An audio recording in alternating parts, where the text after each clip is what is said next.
pelo pregador, não é? Yuri Santos, essa bênção, essa joia preciosa que Deus tem nos dado.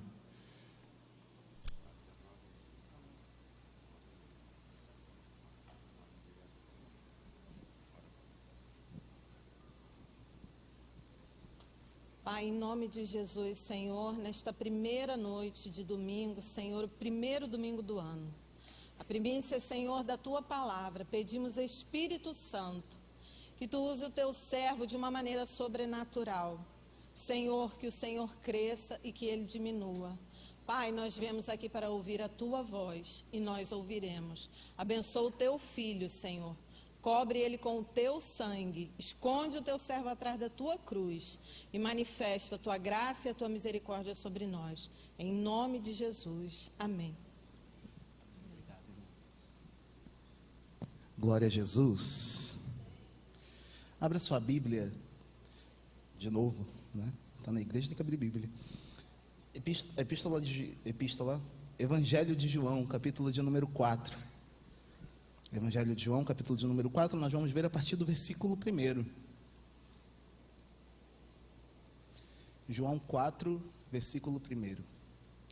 E quando o Senhor veio a saber que os fariseus tinham ouvido que Jesus fazia e batizava mais discípulos do que João, próximo, ainda que Jesus mesmo não batizava, mas os seus discípulos, próximo, deixou a Judéia e foi outra vez para a Galiléia, próximo.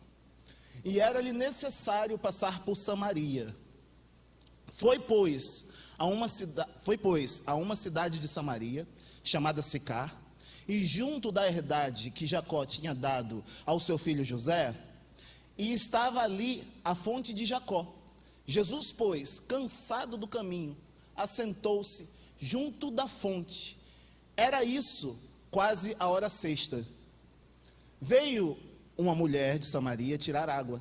Disse-lhe Jesus: dai-me de beber, porque os seus discípulos tinham ido à cidade comprar comida.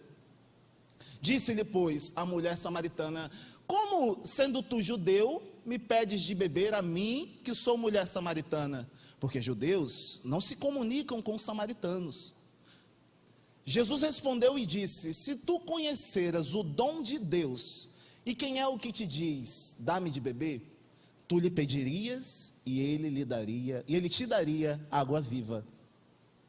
Disse-lhe a mulher: Senhor, tu não tens com que tirar, e o poço é fundo. Onde, pois, tem água viva? E és tu maior do que Jacó, o nosso pai, que nos deu o poço, bebendo ele próprio dele e os seus filhos e o seu gado? Jesus respondeu e disse: qualquer que beber desta água tornará a ter sede. Mas aquele que beber da água que eu lhe der, nunca mais terá sede, porque a água que eu lhe der se fará uma fonte nele, se fará nele uma fonte de água a jorrar para a vida eterna. Disse-lhe a mulher: Senhor, dá-me dessa água, para que não mais tenha sede, e não venha aqui tirá-la. Disse-lhe Jesus: vai e chama teu marido e vem cá. A mulher respondeu e disse: não tenho marido. Disse Jesus: dissesse bem, não tenho marido, porque tiveste 5 maridos, e o que agora tens não é teu marido. Isso disseste com verdade. Disse-lhe a mulher: Senhor, vejo que és profeta. Nossos pais adoraram neste monte, e vós dizeis que é em Jerusalém o lugar que se deve adorar. Disse-lhe Jesus: mulher, crê-me, que a hora vem em que nem neste monte, nem em Jerusalém adorareis o Pai. Vós adorais o que não sabeis, nós adoramos o que sabemos, porque a salvação vem dos judeus. Mas a hora vem, e agora é, em que os verdadeiros adoradores adorarão o Pai em espírito e em verdade, porque o Pai procura tais que assim o adorem.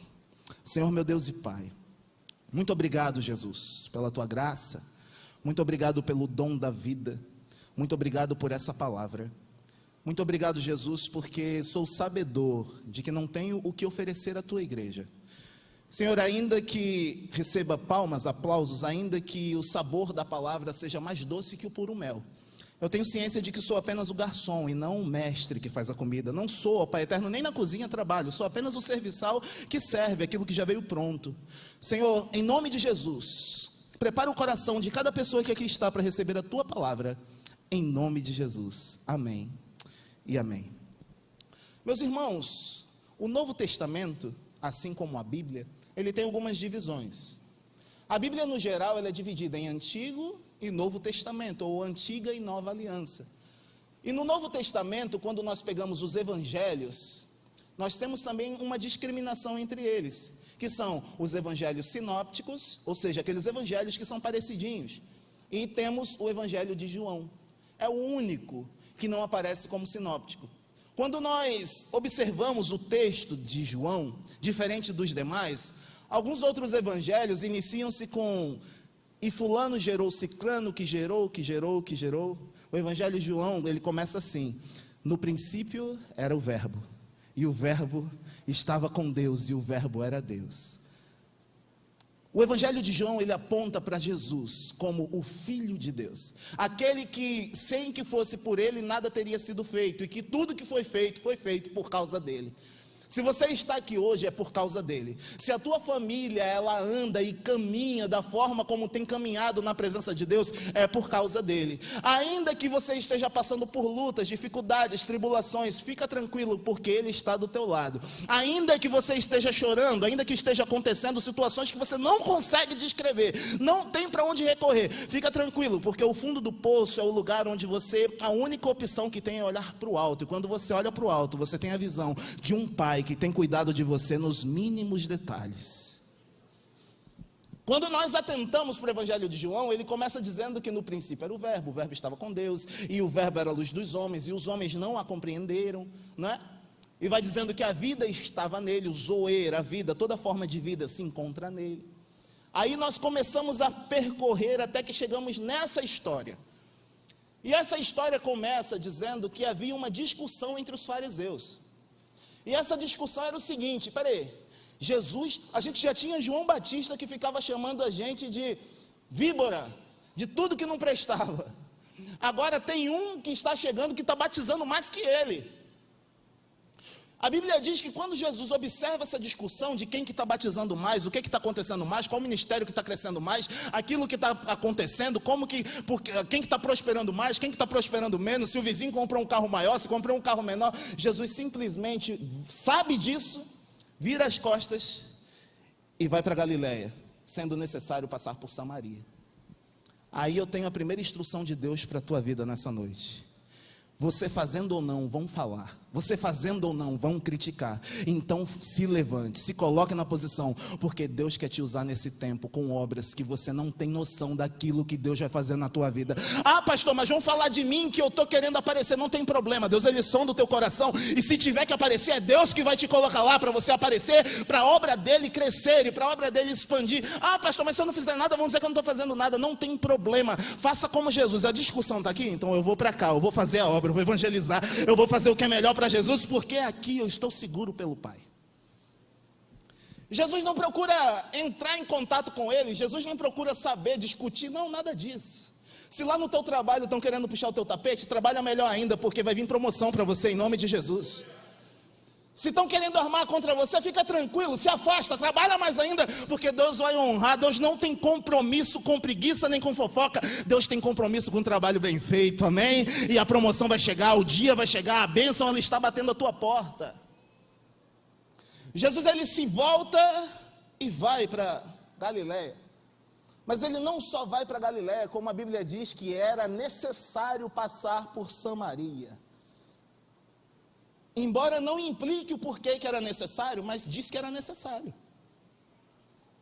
Nós na frente vamos entender que era necessário, porque Jesus ia sentar do lado de uma fonte, ia vir uma mulher e ele iria falar com ela.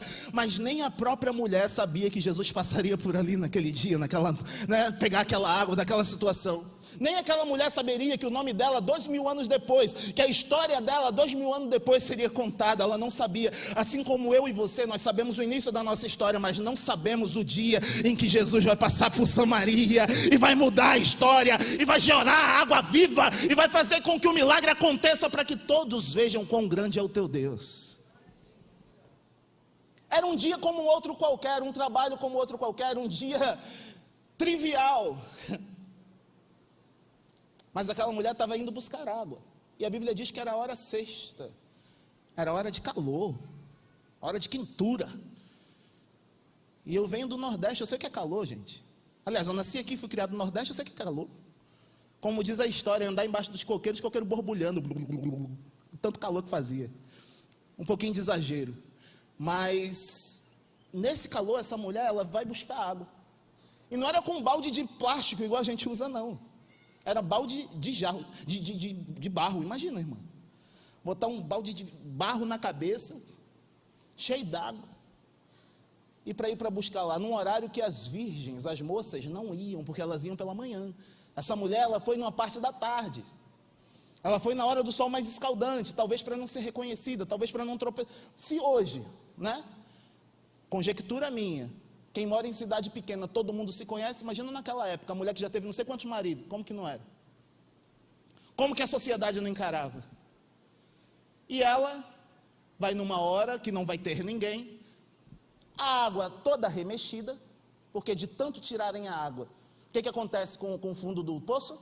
Ele fica remexido, tanto tirar água, tanto mexer, mexe, não decantou, a água toda remexida, como dizem alguns historiadores. Vai essa mulher como um dia, como outro qualquer, no sol, fazendo o seu trabalho, buscando água, seja lá para o quê? Não sei se era para beber água, não sei se era para varrer a casa, para lavar a casa, não sei se era para lavar a louça, não sei para que era, eu sei que ela estava lá. Jesus, Deus, em todos os momentos da Bíblia, você tira Gideão, quando é escolhido por Deus, ele estava trabalhando. Saul, quando é escolhido por Deus, ele estava trabalhando. Davi, quando é escolhido por Deus, que Samuel entra, ele estava fazendo o quê? Trabalhando. Muita gente diz assim, pastor, eu quero um ano de 2023 diferente para a minha vida. Simples, faça diferente de 2022, que você vai ter um 2023 diferente.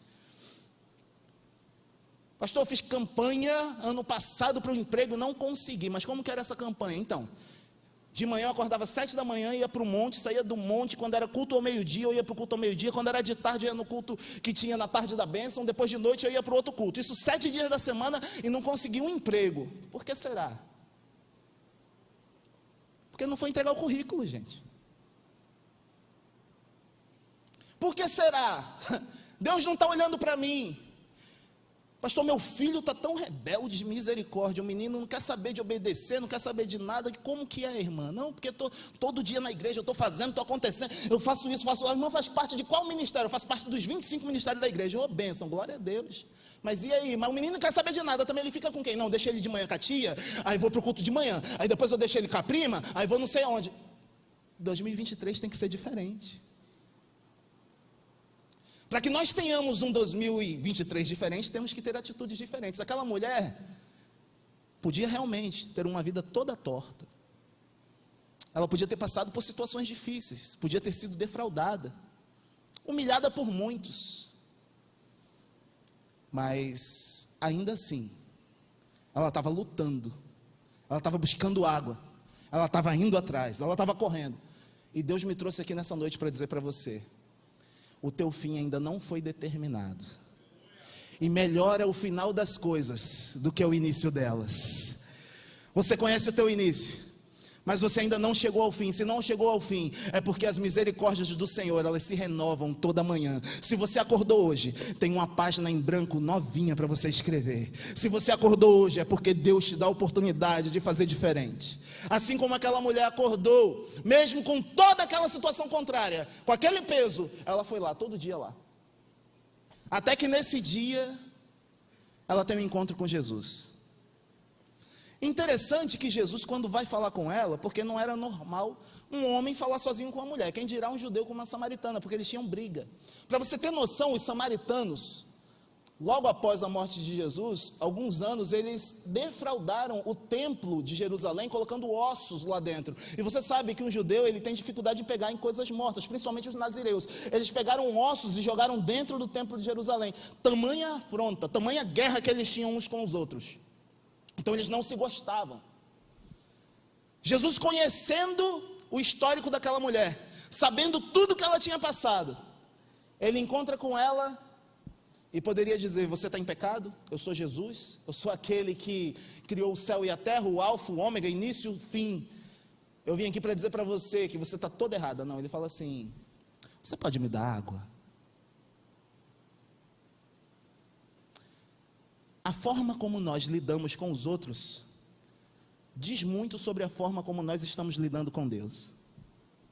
A forma como nós tratamos os outros diz muito no nosso trato para com Deus. A forma como nos relacionamos com os outros diz muito para o trato como temos nos relacionamentos com Deus. Como que nós temos tratado o nosso semelhante? Muitas vezes nós, como igreja, buscamos santidade do ímpio. Gente, pelo amor de Deus, é pregar o evangelho para ele, mas com amor, com a vida. Certa vez um grande teólogo chamado Agostinho de Hipona, ele falou o seguinte para os seus discípulos: vão e preguem o evangelho. Quando necessário, falem. Como que eu vou pregar o evangelho sem falar? Sem falar, vivendo. Que 2023 seja um ano de testemunhos incríveis, seja um ano de domínio próprio, seja um ano de olhar para o lar, para a esposa, para o cônjuge, para os filhos, com mansidão, com alegria, com prosperidade de Deus. É o ano de profetizar bênção sobre as nossas despensas. É o ano de profetizar bênção sobre a nossa casa, sobre a nossa família. Em vez de falar, você está errado, falar assim, eu estou contigo quando você acertar. Uma das provas de amor mais lindas que tem na Bíblia, eu encontro no livro de Gênesis, vinda de Adão. A Bíblia diz que quando a serpente, Vitor, fala na cabeça de Eva, e Eva, que não era Eva ainda, era mulher, né? Eva não tinha nome. Adão, que lá no, né, que bota, era mulher, né? Era mulher e homem, ou mulher, era assim. Então assim, quando a serpente fala na cabeça da mulher, e ela dá o fruto para Adão, e eles comem, né, e caem em pecado, em desobediência, Deus vai lá, dá uma maldição sobre a serpente, dá uma maldição sobre a terra, e fala que vai crescer cardos e abrolhos, e fala que aquilo tudo vai acontecer. E jogam ele para fora do Éden, do paraíso. Interessante que o versículo seguinte diz que Adão chamou ela de Eva, mãe de todos os viventes. A primeira palavra de Adão para com a sua esposa foi: você é a mãe de todos os viventes. Isso significa: eu estou contigo, levanta essa moral, vamos junto, vamos recomeçar, vamos para frente. E como que nós temos sido? Como que nós temos chegado? Como que nós temos vivido com os mais próximos? Porque os mais próximos que pagam pato, porque a gente já vem com estresse de lá do trabalho, vem com estresse da vida, vem com estresse da família, vem com estresse de tudo que é lugar, chega em casa. Como que nós temos sido? Esse dar-me de bebê de Jesus significa uma aproximação para com o ser humano, ainda que pecador, ainda que errôneo, ainda que dificultoso, ainda que com seus pecados, sofrimentos. Jesus, ele fala: ei, eu quero me relacionar com você. Pastor, você não sabe o que eu estava fazendo meia hora antes de sair daqui. Você não sabe a bebedeira que eu estava envolvido, a cheiradeira que eu estava envolvido. Você não sabe a fumadeira de maconha que eu estava envolvido. E nem quero saber, mas Deus sabe, e ainda assim, Ele te dá nova oportunidade. Ele quer se relacionar com você, Ele te chama de filho, Ele veio te procurar no lugar aqui, porque aqui é o melhor lugar onde você pode render adoração a Deus. O termo techuvá no hebraico significa retorno às suas raízes, que no grego quer dizer metanoia, mudança de mente, conversão. Todo dia é uma oportunidade que Deus nos dá de relacionarmos com Ele. E Deus me trouxe aqui para provar do seu amor, que é lindo, e que Ele está batendo agora no seu coração, dizendo: 2023, eu quero morar aí dentro, eu não vou te largar por nada, nem você vai me largar, porque mesmo quando passares pelo fogo, ele não vai te queimar, quando passares pelas águas, elas não te submergirão, porque eu estou com você. Não há nada que você possa fazer para que Deus te ame mais, mas também não há nada que você possa não fazer para que Ele te ame mais. Ele te ama e te chama.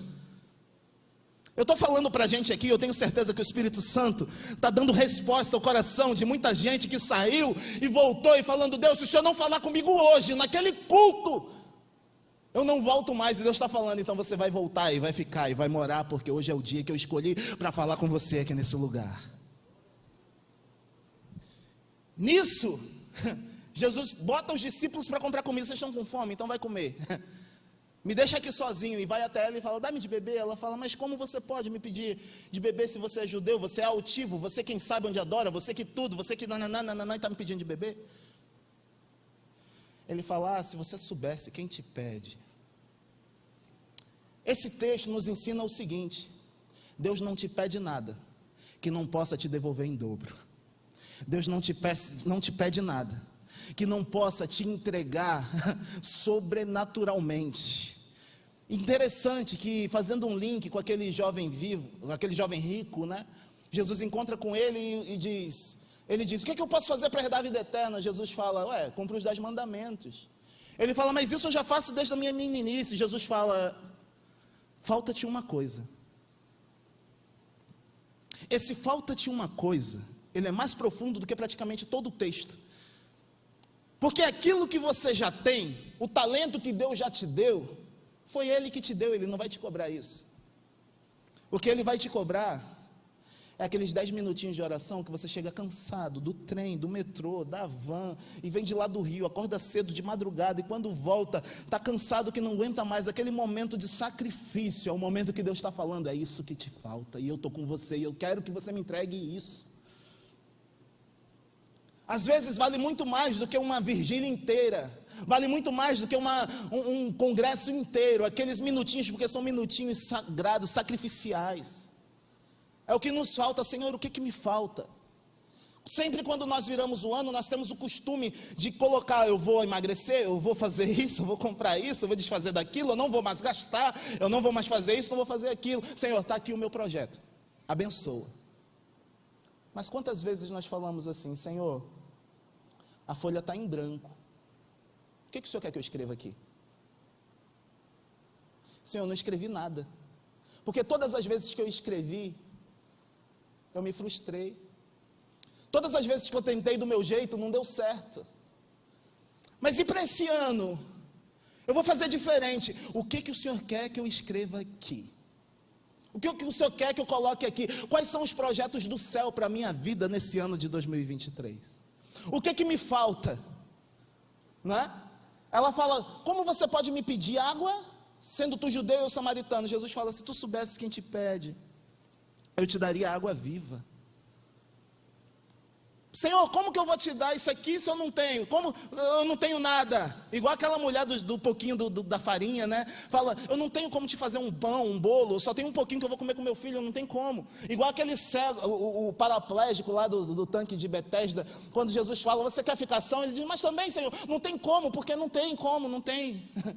Ei, meu irmão, quando Deus age, Ele age sobrenaturalmente, não precisa ter como, não precisa ter meio, não precisa ter método, não precisa de metodologia, não precisa de curso superior, Ele manda e pronto, e o milagre vem na tua vida, basta crer, porque o justo viverá da fé. Deus me fez uma promessa, mas essa promessa eu não vejo possibilidade nenhuma de cumprir, mas é isso mesmo, porque senão Deus não o faria, porque você não precisaria dele, você faria sozinho. Quando Deus te dá sonhos maiores que as tuas posses, sonhos maiores do que aquilo que você pode cumprir, é porque Deus está falando, ei, eu estou me colocando nesse negócio aí, faz até onde você pode, que o resto já está realizado em nome de Jesus. E tem um texto, Thalita, que Jesus, o profeta Isaías diz que Deus faz conhecida o fim desde o início. Olha que loucura. O que isso quer dizer? Deus faz conhecido o fim desde o princípio. É isso aqui, ó. Licença, já vou desarrumar a igreja. Deus pega aqui é o fim. Ele vai lá. O irmão está dirigindo o ônibus. E Deus fala, eu vou te tirar desse ônibus e vou te colocar para você ser chefe da empresa tal de rodovia. Rodoviário, chefe rodoviário. Aí ele sonha com aquilo e Deus fala, eu vou te colocar como chefe, você vai prosperar. Aí ele está assim, mas eu estou dirigindo um ônibus. Deus, ele vai lá, termina. Está aqui, ó, ele está aqui. Terminei, já promovi, já está feito. Agora vamos lá começar. Deus te mostra lá e diz, aquilo ali, está vendo? Já está feito. Só basta agora você se colocar na posição, porque vai ser cumprido em nome de Jesus. O que Deus te prometeu já está terminado, meu irmão. Ei, se Ele falou que é você e a sua família que vai servir ao Senhor, vão voltar para a casa do Senhor em nome de Jesus. Ei, se Ele falou que o teu casamento vai ser abençoado, aquela mulher rinchosa, ela vai voltar para a casa do Senhor e vai te abençoar. Ela vai orar por você, vai ser tua coluna de oração. Ei, aquele filho que saiu, está cheirando, está nas drogas, ele vai voltar e vai ser um homem de Deus, porque se Deus prometeu, já está pronto no mundo espiritual. Você recebe essa palavra em nome de Jesus? Então faz barulho aí para Jesus em nome de Jesus. Glória a Deus. Quando nós começamos a entender que Jesus, ele fala, se tu soubesses eu te daria água. Ela fala, mas olha só, mas você não tem como tirar. A mesma coisa que Pedro falou para Jesus quando ele falou, ó, vai lá e joga a rede do outro lado. Pedro falou, mas Senhor, peraí, tu não está entendendo. A gente foi lá a noite toda. Pedro queria dizer para Jesus assim, o pescador sou eu, pô. Tu é carpinteiro, o pescador sou eu. Essa mulher, ela fala, quem está buscando água sou eu, quem tem a ferramenta sou eu. Como que você vai me dar dessa água? Como que você vai tirar daqui? Às vezes nas nossas vidas, nós somos especialistas e imediatistas naquilo onde o especialista devia ser Jesus. Eu quero te convidar a se colocar de pé nessa noite, para parecer que está acabando. Às vezes nós somos imediatistas. Às vezes o Senhor nos oferece bênçãos que nós queremos para ontem. Às vezes nós estamos passando por uma situação difícil, financeira, no trabalho, ou até mesmo uma fase ruim no casamento, e parece que é o fim. Eu queria te dizer que a depressão, a pessoa que se mata, ela não se mata porque ela não deseja mais a vida. Ela se mata porque ela não deseja mais a dor. E ainda que a vida seja o preço a ser pago, diante de tamanha dor, ela desiste da vida. Aconteceu comigo num processo de crise de cálculo renal. Quem já teve aqui crise de cálculo renal? Pedra nos rins. A dor é abençoada, né, irmãos? Para não dizer o contrário. Dor maldita. É uma dor que eu pesquisei na internet, ela se equipara à dor de parto. Só para você ter uma noção. Quando as pedras, elas se movimentam. E eu lembro que eu ficava numa situação fetal e você muda de posição e parece que a tua coluna, a tua lombar está doendo de um jeito que você não... Ela simplesmente não muda a dor, independente da posição que você esteja. Até que chegou um ponto que a minha esposa me viu na posição fetal na cama e quando ela abriu a porta eu falei, sai. Ela saiu. E me veio um momento de adoração ali, naquela noite. E eu falei, Senhor, essa dor que eu estou sentindo agora é tão forte, mas tão forte que eu nunca senti ela na minha vida. Mas eu sei que nem se compara à dor que o Senhor sofreu por mim. Eu sei que nem se compara aqueles cravos, aquelas chicotadas, aqueles insultos, aquela paulada na cabeça quando colocam a cruz e batem com uma cana e os vasos sanguíneos começam a escorrer. E quando principalmente pegam o meu Senhor e colocam numa cruz que não era para ele, era para Barrabás. Barrabás, ele era um revolucionário, possivelmente mais alto, maior que Jesus. Então colocam Jesus, prendem um braço, na hora de colocar o outro tem que esticar. E aqueles pregos entram.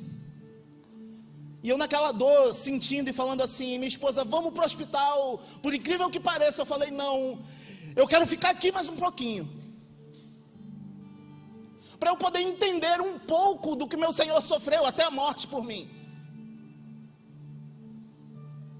Para eu poder entender a maravilhosa graça, que é maior do que o meu pecado, que é maior do que aqueles que me acusam, que é maior do que aqueles que estão diante de mim apontando o dedo, dizendo, tu é crente, está fazendo isso por quê? E naquele momento me veio a memória, o meu Senhor preso na cruz, e quando ele dobrava os joelhos, os seus tendões esticavam como que cordas de violino, causando uma das dores mais insuportáveis para o ser humano. E quando ele fazia força no joelho para aliviar os braços, os pés doíam, e a cabeça com a aquela coroa de espinho não permitia que ele fizesse esse movimento, então era sempre um movimento para baixo. O torcicolo já estava numa altura que sabe-se lá como. Minutos antes, todo ensanguentado, colocaram um manto nele, caçoando, chamando de rei. Alguém que já teve a experiência de ralar o joelho, vestir uma calça jeans e daqui a pouco para tirar a calça, quando coagula com o tecido, eles colaram aquele manto nas costas do meu Senhor e puxaram como um velcro. Por amor de mim e por amor de você. E um dos escritores mais famosos, ele disse que aquele carpinteiro, quando olhou para a cruz e olhou para cada um de vocês, ele escolheu os cravos, porque você não aguentaria. Então, por amor de você, ele sofreu. E por amor de você, ele está aqui procurando o verdadeiro adorador, aquele que era para ter estado aqui, mas talvez se desviou por um tempo, se afastou, mas hoje à noite